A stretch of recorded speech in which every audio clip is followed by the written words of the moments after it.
What's up, guys? Welcome back to the channel once again. As you can see, we're back at home. Drag racing was a blast. Had a great time out there. But we've got the McFarland machine on the lift today. And Cleetus is getting a new motor for this car. Cord's Performance is going to do it. But there's a lot of stuff that needs to be done to this car before it goes over there. And I'm going to get that done before it leaves. Starting with the old, outdated, wannabe homemade shifter deal there. We're going to replace it with a really nice sequential shifter. The hinge pins that hold this one in, they're wallered out. So it moves, as you can see, quite a bit, as it shouldn't. Makes it hard to shift. And then the cables in this thing come all the way along the car.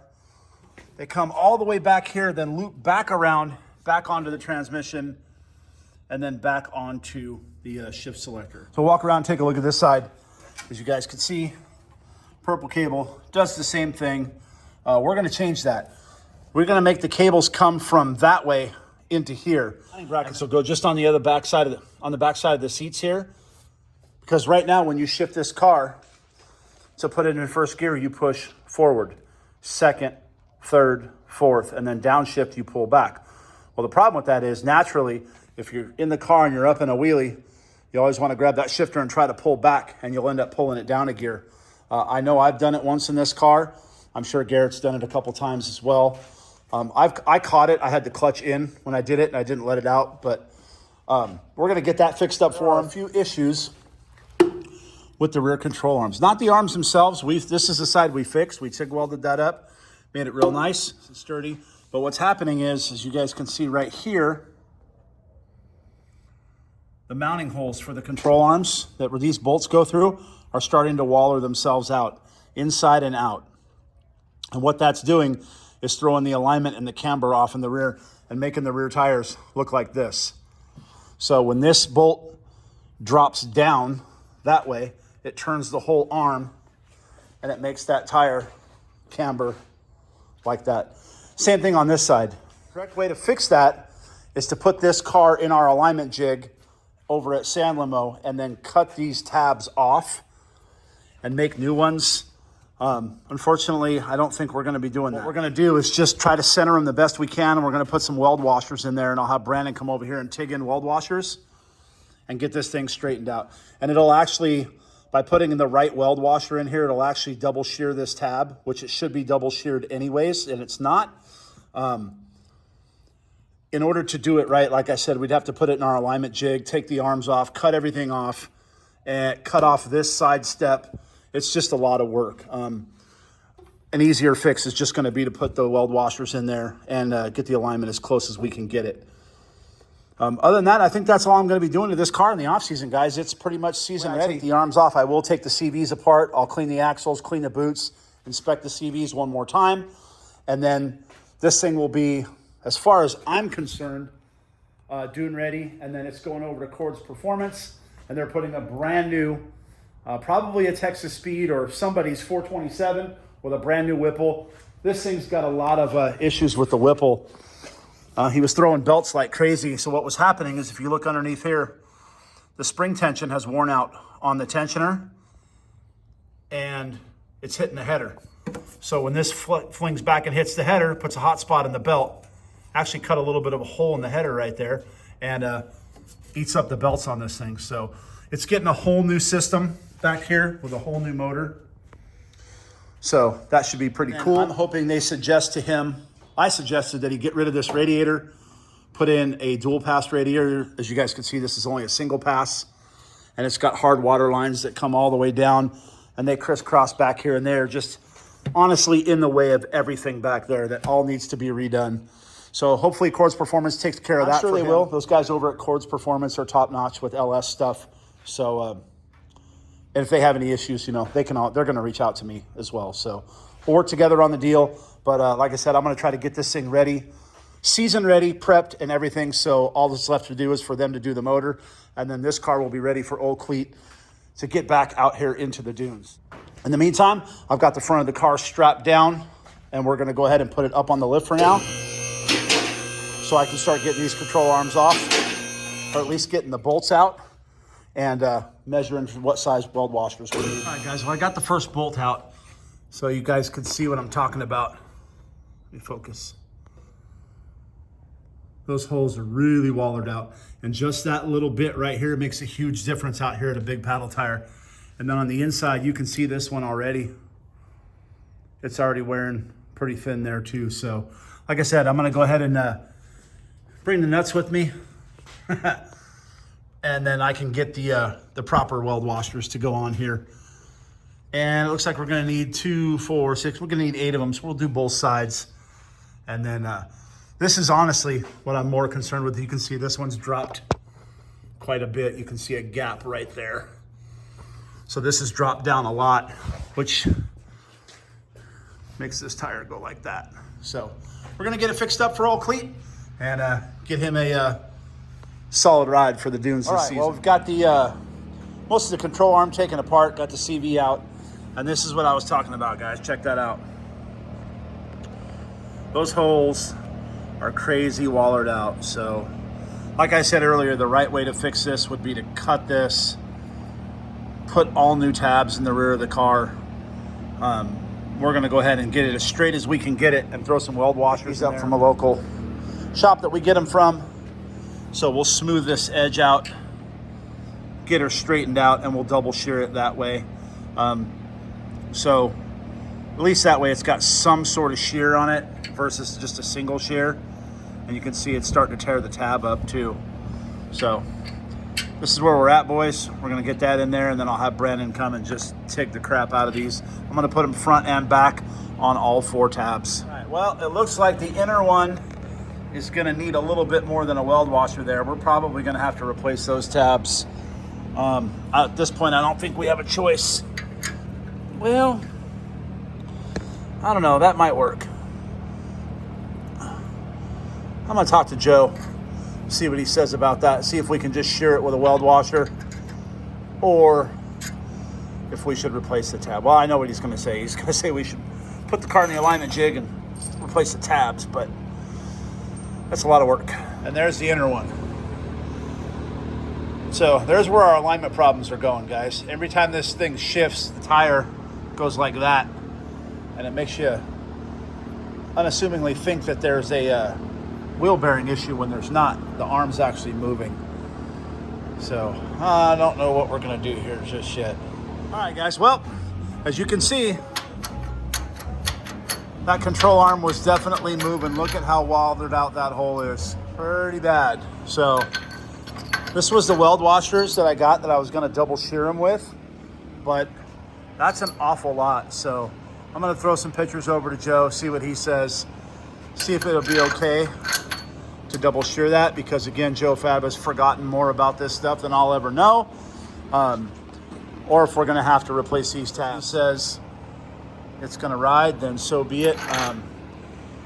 Again, guys, the problem with replacing the tabs, just throwing new tabs in there, is you have to have the arm assembled and have this entire thing in an alignment jig. And let me jump to the other side. Maybe you guys can kind of get it. So you guys see the tire here is straight, right? But if I drop, you can see that this is dropped. Without even taking it apart, I can already see that this one's dropped and wallered out. We fixed the inner side over here before when I first did the car, because it was wallered out. The other ones were okay. It's just gotten bad over time. So when that drops, this tire, you can actually see it. It's kind of negative cambering a little bit. And with the big tall paddle tire on there, it gets even worse. And it makes you think that the wheel bearings are starting to go bad, when in essence, it's not the wheel bearings, it's these tabs.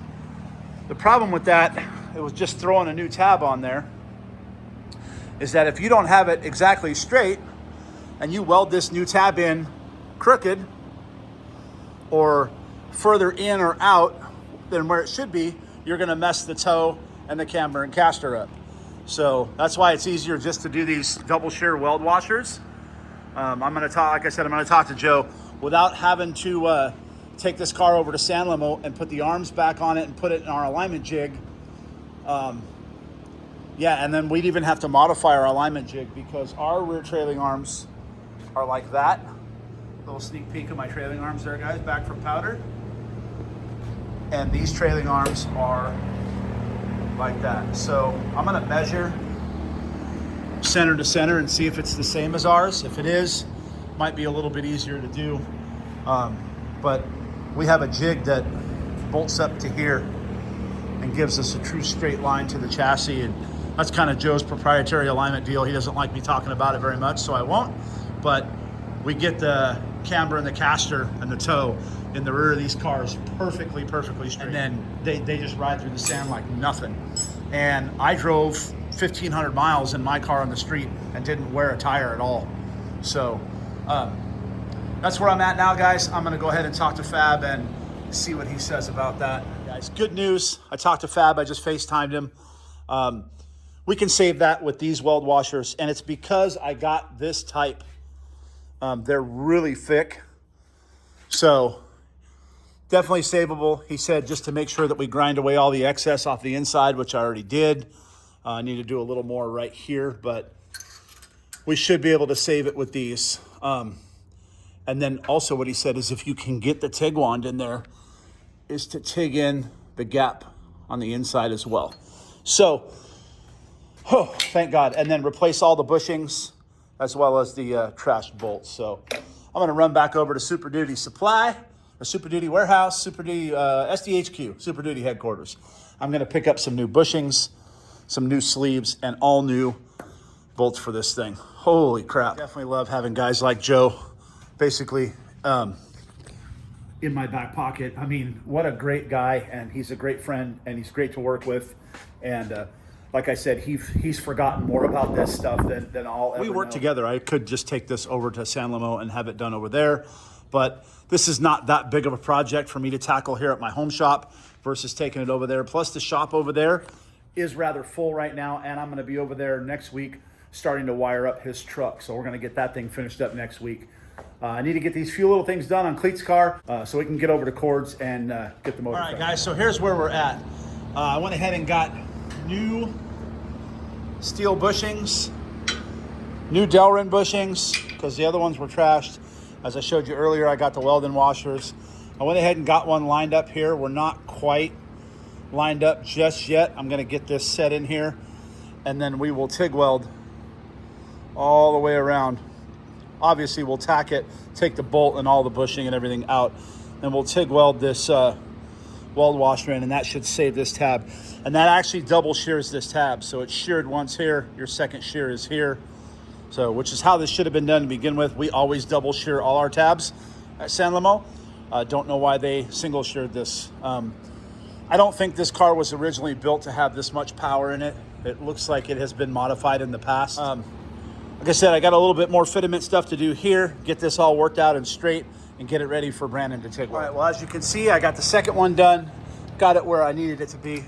TIG welder extraordinaire Brandon is here, and we're gonna go ahead and start getting this stuff TIG welded in and get old Cleet's car back in good condition. All right, well, we got everything tacked in place and went ahead and pulled the bolts out, and Brandon's gonna do his thing and make it all nice and pretty. All right, well, as you guys saw, Brandon was here. He started TIG welding these in, and I ran out of gas. So I'm gonna go pick up some gas tomorrow morning, and then he'll come back and get these all finished up. In the meantime, I'm gonna take apart the other side and get this prepped up for him too, so that way all he has to do is show up, burn it all in for me, and then I can put it back together. All right, so this side, not nearly as bad. I just ground off the old weld washer we had on here. We had repaired this side once before. So I'm gonna use all four that match those really nice ones I got, but you can see it was starting to wear the inner hole, just starting to wear this one out, and the bolts were showing signs of being ground on right there. So that's not good, especially in the threads when there's no shank there. That's not a good thing. Really, you should have bolts that go all the way through, so the shank goes all the way through, and then the threads are on the outside, but those are actually hard to find depending on your spacing here. So I got the old one ground off, and I'm gonna grind the rest of these, get them prepped up and ready for Brandon. All right, well, I've got this side all prepped, ready for Brandon to come in and weld these new washers in.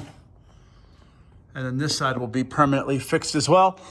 I got new bolts, new bushings, new sleeves, Knew everything for the back of this car. So we'll jump back on this tomorrow when he gets over here after I go fill up my argon bottle. And we'll get this thing all wrapped up. It is the next day. I went and got my argon bottle swapped out for a new one. And we're going to go ahead and get it put on the welder. And Brandon should be over here anytime to finish buzzing these in for me. Like I showed you last night, I got the other side done. So we're just waiting on him to get here. And then I can get it down off the lift, put the suspension back together, prep the CVs, get them re-greased, and have the back end of this car ready to go.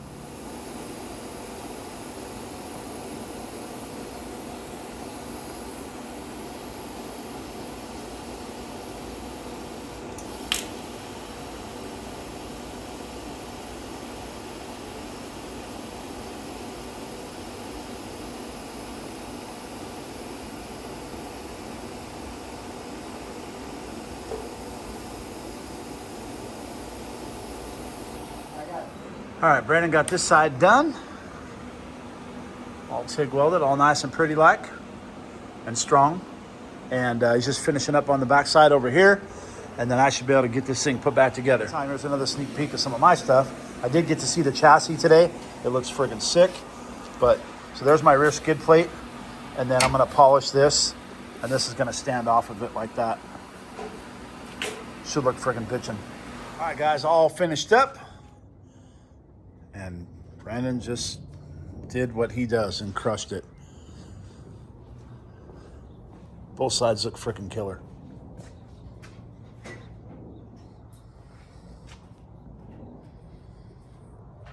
All right, well, we've got the arm back on this side, got the shocks bolted up. The limit strap goes on after we put the tires back on. As you guys can see, all new bolts, everything anti-seized in, all stout and good to go. So that shouldn't have any more issues. The arm moves up and down freely. As you can see, I've got the CV out. We're gonna go ahead and do prep on the CV. So I'm gonna pull this axle out and do all that. I'm not gonna bore you guys with all that stuff, pulling CVs, cleaning them, greasing them, and all that. You guys have seen us do that plenty of times on the channel. But that's it for now. This is the end of part 1 of Cleetus' car going under the knife. There will be a part 2 and a part 3. There's a lot more coming for this car in the off season, so you guys stick around. As always, thank you guys so much for watching. Make sure you give us a like and a subscribe. Share this video with your friends, and we will see you guys in 2 weeks in Kearney, Nebraska for PFI Speedfest 2. We'll see you guys then. Thanks for watching.